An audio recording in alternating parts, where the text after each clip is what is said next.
Hi friends, ഞാനിന്ന് share ചെയ്യാൻ പോകുന്നത് എല്ലാ വീട്ടമ്മമാർക്ക് ഡെയിലി യൂസ്ഫുള്ളായ നല്ല കിടിലൻ ടിപ്സുകളുമായിട്ടാണ്. ഇപ്പോൾ വീഡിയോ സ്കിപ്പ് ചെയ്യാതെ കാണുക. ചാനൽ സബ്സ്ക്രൈബ് ചെയ്യാതെ കാണുന്നവരുണ്ടെങ്കിൽ പ്ലീസ് ഒന്ന് സബ്സ്ക്രൈബ് ചെയ്ത് സപ്പോർട്ട് ചെയ്യാനും കൂടി മറക്കരുത്. അപ്പോൾ നമുക്ക് ഫസ്റ്റ് ടിപ്പിലോട്ട് കിടക്കാം. അപ്പോൾ അതിനായിട്ട് ഞാൻ കുറച്ച് വെള്ളം അടുപ്പത്ത് വെച്ചിട്ടുണ്ട്. അപ്പോൾ ഇതിനകത്തോട്ട് നമുക്കൊരു 3-4 ഗ്രാമ്പു ഇട്ട് കൊടുക്കാം. അപ്പോൾ ഗ്രാമ്പു മുഴുവനായിട്ട് ഇട്ട് കൊടുക്കുന്നതിനേക്കാളും നല്ലത് നമുക്കൊന്ന് പൊടിച്ചിട്ടോ അതല്ല എങ്കിൽ ഒന്ന് ചെറുതായിട്ടൊന്ന് ചതച്ചിട്ട് ഇട്ട് കൊടുക്കുന്നതായിരിക്കും നല്ലത്. കാരണം അത്രയും ആ ഒരു മണം നമുക്ക് വെള്ളത്തിനകത്തോട്ട് കിട്ടും. അപ്പോൾ ഞാൻ താണ്ടെ പൊടിച്ച ഗ്രാമ്പു ഉണ്ടായിരുന്നു, അതാണ് ഇട്ട് കൊടുത്തത്. അപ്പം വെള്ളം നല്ലോണം ഒന്ന് തിളച്ച് വരട്ടെ. ഇനി ഇതിനകത്തോട്ട് നമുക്ക് 2-3 സാധനങ്ങളുണ്ട് ചേർക്കാനുണ്ട്. കാരണം അതുകൊണ്ട് ചേർക്കുമ്പോഴത്തേന് ഈ വെള്ളത്തിന് നല്ലൊരു എഫക്റ്റാണ്.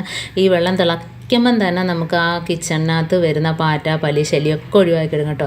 അവർക്കൊന്നും ഇഷ്ടപ്പെടാത്ത സ്മെല്ലാണിത്. അപ്പോൾ അതിനായിട്ട് ഞാൻ 1 സ്പൂൺ അളവിൽ കടുകും കൂടെ എടുത്തിട്ടുണ്ട്. അതേ അളവിൽ തന്നെ നമുക്ക് ജീരകവും കൂടെ എടുക്കാം. അപ്പോൾ വലിയ ജീരകമായിരിക്കും നല്ലത്. അപ്പോൾ അത് രണ്ടും കൂടെ നമുക്കൊന്ന് ചതച്ചെടുക്കാം. ചതച്ചെടുക്കുമ്പോൾ ഞാൻ നേരത്തെ പറഞ്ഞ കണക്ക് ചതച്ചെടുക്കുമ്പോഴാണ് അതിൻ്റെ ആ ഒരു എഫക്റ്റ് നമുക്ക് കിട്ടുക. അപ്പോൾ ഞാൻ പറഞ്ഞ കണക്ക് ഒന്ന് ചതച്ചെടുക്കുന്നതായിരിക്കും നല്ലത് കേട്ടോ. അപ്പോൾ ഇതേപോലെ ഒന്ന് ചതച്ചെടുക്കുക. അപ്പം വലിയ ജീരകവും അതേപോലെ കടുവും കൂടെ ചതച്ചത് നമുക്കതിനകത്ത് ചേർത്ത് കൊടുക്കാം. കുറേശ്ശെ മാത്രം മതി, കാരണം ഇതിനകത്ത് നമ്മൾ ബാമും കൂടെ ചേർക്കുന്നുണ്ട്. അപ്പോൾ ഇതിൻ്റെയൊക്കെ മണമടിച്ചിട്ട് നമുക്ക് ഇതിട്ട് തന്നെ നമുക്ക് പുകയ്ക്കാനും നല്ലതാണ് കേട്ടോ. അപ്പോൾ കൊതുകിനൊക്കെ നമുക്ക് ഒഴിവാക്കാനായിട്ട് ഇതിൽ നിന്നൊരു സ്വല്പം നമ്മൾ പുകയ്ക്കാൻ നേരം സന്ധ്യയ്ക്ക് ഇതിട്ട് കൊടുക്കുകയാണെങ്കിൽ നല്ലതാണ്. ഇതിപ്പോൾ ഞാൻ എന്താണ്ട് അതിൽ നിന്ന് കുറച്ച് വെള്ളത്തിനകത്തോട്ട് ഇട്ട് കൊടുത്തിട്ടുണ്ട്. അപ്പം വെള്ളത്തിൽ കിടന്ന് ഗ്രാമ്പൂവും അതേപോലെ ജീരകവും കടുകും എല്ലാം നല്ല രീതിയിലൊന്ന് തിളച്ച് വരട്ടെ.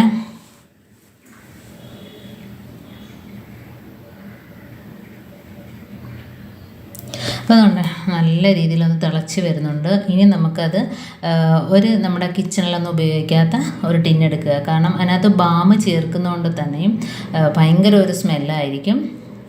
അപ്പം നമുക്കൊരു ഇതേപോലത്തെ ഒരു പ്ലാസ്റ്റിക് ടിന്നിനകത്തോട്ട് ആക്കി കൊടുക്കാം. അപ്പോൾ ഇത് അരിച്ചിട്ട് സ്പ്രേ ചെയ്യുന്ന നല്ലതായിരിക്കും. അതേപോലെ തന്നെ ഈ ഒരു വെള്ളത്തിനകത്തോട്ട് നമുക്ക് കുറച്ച് ബാം ചേർത്ത് കൊടുക്കാം. ഒരു സ്വല്പം മാത്രം മതി. ബാമല്ല എങ്കിൽ നമുക്ക് വിക്സ് ആണെങ്കിൽ വിക്സ് ഇട്ട് കൊടുക്കാം. അതല്ല എങ്കിൽ ടൈഗർ ബാം ആണെങ്കിൽ അത് ഇട്ട് കൊടുക്കാം. ഇപ്പോൾ ഏതാണേലും നല്ലൊരു മണം കിട്ടിയാൽ മതി. കാരണം ഈ ഒരു മണം എല്ലാം കൂടെ ചേരുമ്പോഴത്തേനും പല്ലി, പാറ്റ, ഈച്ച ഇതിനൊന്നും ഇഷ്ടപ്പെടത്തില്ല. ഉറുമ്പ് ശല്യം എല്ലാം നമുക്ക് ഒഴിവാക്കി കിട്ടും. അപ്പോൾ ഇതേപോലെ തന്നെ ഈ ഒരു സൊല്യൂഷൻ ഉപയോഗിച്ചിട്ട് തന്നെ നമുക്ക് കൊതുകിനെ ഇല്ലാതാക്കാം. സ്പ്രേ അടിച്ചിട്ടേ അതിനകത്ത് ഒരു സ്പ്രേ കുപ്പിക്കകത്താക്കിയിട്ട് നമുക്ക് കൊതുക് വരുന്നിടത്തെല്ലാം ഒന്ന് അടിച്ചു കൊടുക്കുക. ആ ഒരു സ്മെല്ലടിച്ചിട്ട് കൊതുകിൻ്റെ ശല്യം ഒഴിവാക്കി കിട്ടും. അപ്പം നമ്മുടെ ചൂടുവെള്ളം ആയതുകൊണ്ട് തന്നെയും ആ ബാം നല്ല രീതിയിൽ അതിനകത്തോട്ട് കലങ്ങി കിട്ടിയിട്ടുണ്ട്. ഇപ്പം നല്ലൊരു കളർ അതിന് കിട്ടിയിട്ടുണ്ട്. ഇനി നമുക്ക് ഇതിൽ ഒരു കുറച്ച് കടലാസ് പേപ്പർ ഇതേപോലെ ഒന്ന് മുറിച്ചെടുക്കുക. ഏത് പേപ്പറാണെങ്കിലും കുഴപ്പമില്ല. ഇതേപോലെ ഒന്ന് മുറിച്ച് അതിനകത്ത് മുക്കിയിട്ട് നമുക്ക് പല്ലി വരുന്ന ഭാഗത്തെല്ലാം അത് വെച്ച് കൊടുക്കുക കേട്ടോ. ഗ്യാസ് അടുപ്പിൻ്റെ മുകളിൽ അതേപോലെ തന്നെ മിക്സിയുടെ പുറമെ എല്ലാം നമുക്ക് ഈ ഒരു പേപ്പർ നനച്ചിട്ട് ഇട്ട് കൊടുക്കാം.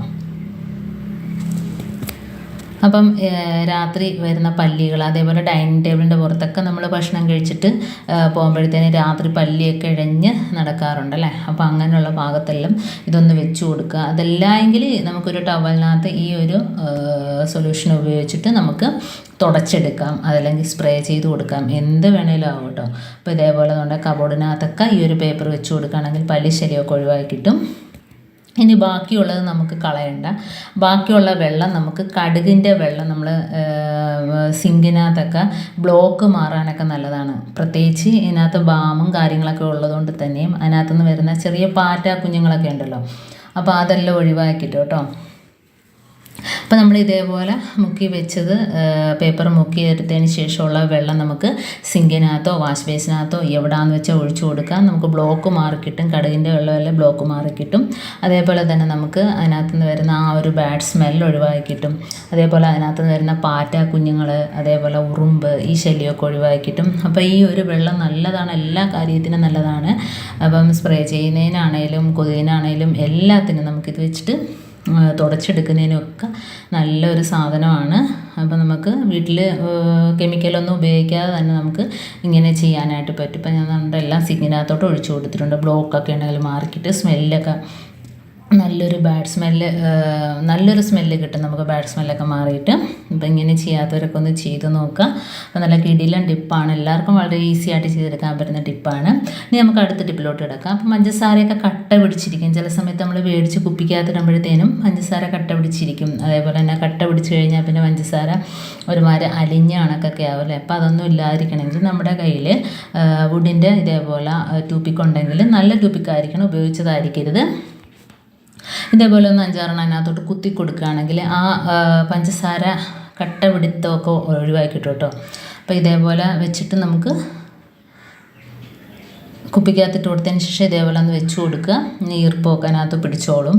അതേപോലെ തന്നെ കട്ട പിടിക്കുന്നതെല്ലാം ഒഴിവാക്കി കിട്ടും. അപ്പം നല്ല ടൂപ്പിക്ക് മാത്രം കുത്തി കൊടുക്കുക, ഉപയോഗിച്ചതെടുക്കരുത്. അപ്പോൾ ഇതേപോലെ ചെയ്താൽ മതി. അതിനകത്തുള്ള ഈർപ്പമെല്ലാം അത് പിടിച്ചെടുത്തോളും കേട്ടോ. അപ്പം പഞ്ചസാരയുടെ ആ ഒരു കുഴയിൽ മാറിക്കിട്ടും. ഇനി നമുക്ക് അടുത്ത ടിപ്പിലോട്ട് കിടക്കാം. അപ്പോൾ ടൂപ്പിക്കിൻ്റെ പെട്ടിയിൽ ഇതേപോലെ നമ്മൾ കുറച്ച് നാൾ കഴിയുമ്പോഴത്തേന് ഈർപ്പം പിടിച്ചിട്ട് അതിൻ്റെ ടൂപ്പിക്കെല്ലാം കരിമ്പുള്ളി അടിച്ച കണക്കാവും അല്ലേ. അപ്പോൾ അങ്ങനെ ഇല്ലാതിരിക്കണമെങ്കിൽ കുറച്ച് ടിഷ്യൂ പേപ്പർ, നല്ല ടിഷ്യൂ പേപ്പർ എടുക്കാം. അതെടുത്തിട്ട് നമുക്ക് കുറച്ച് അതിൻ്റെ ഇടയിൽ വെച്ച് കൊടുക്കുകയാണെങ്കിൽ ആ ഈർപ്പമല്ല അത് വലിച്ചെടുത്തോളൂ കേട്ടോ. അപ്പോൾ ടൂപ്പിക്ക് എത്ര നാളാണെങ്കിലും ചീത്തയാവാതായിരിക്കും. അതേപോലെ തന്നെ നമുക്ക് ഉപയോഗിക്കുമ്പോഴത്തേനും അതിനകത്ത് ടൂപ്പിക്കിനകത്ത് ഒരു കരിമ്പനോ ഒന്നും തന്നെ കാണത്തില്ല, ഫ്രഷായിട്ട് തന്നെ ഇരിക്കും. അപ്പം ഇതുപോലെയൊക്കെ ചെയ്യാത്തവരൊന്ന് ചെയ്ത് നോക്കുക. ഇന്നത്തെ എൻ്റെ ഈ കൊച്ചു ടിപ്സുകൾ നിങ്ങൾക്ക് ഇഷ്ടമാനിയായിരിക്കുന്നു. ഇതിൽ ഏതെങ്കിലും ഒന്ന് യൂസ്ഫുള്ളായിട്ട് തോന്നിയിട്ടുണ്ടെങ്കിൽ ഒന്ന് ലൈക്ക് ചെയ്യാനും കമൻറ്റ് ചെയ്യാനും സബ്സ്ക്രൈബ് ചെയ്യാനും മറക്കരുത്. അതേപോലെ ബെല്ലൈക്കൺ എനേബിൾ ചെയ്യാനും മറക്കരുത്. എന്നാൽ മാത്രമേ ഞാനിടുന്ന ഓരോ വീഡിയോസും നിങ്ങളുടെ മുമ്പിൽ നോട്ടിഫിക്കേഷനായി എത്തുകയുള്ളൂ. അപ്പം ഇനിയും ഇതുപോലുള്ള നല്ല നല്ല ടിപ്സുകളുമായിട്ട് വീണ്ടും കാണാം. അതുവരേക്കും താങ്ക്സ് ഫോർ വാച്ചിങ്.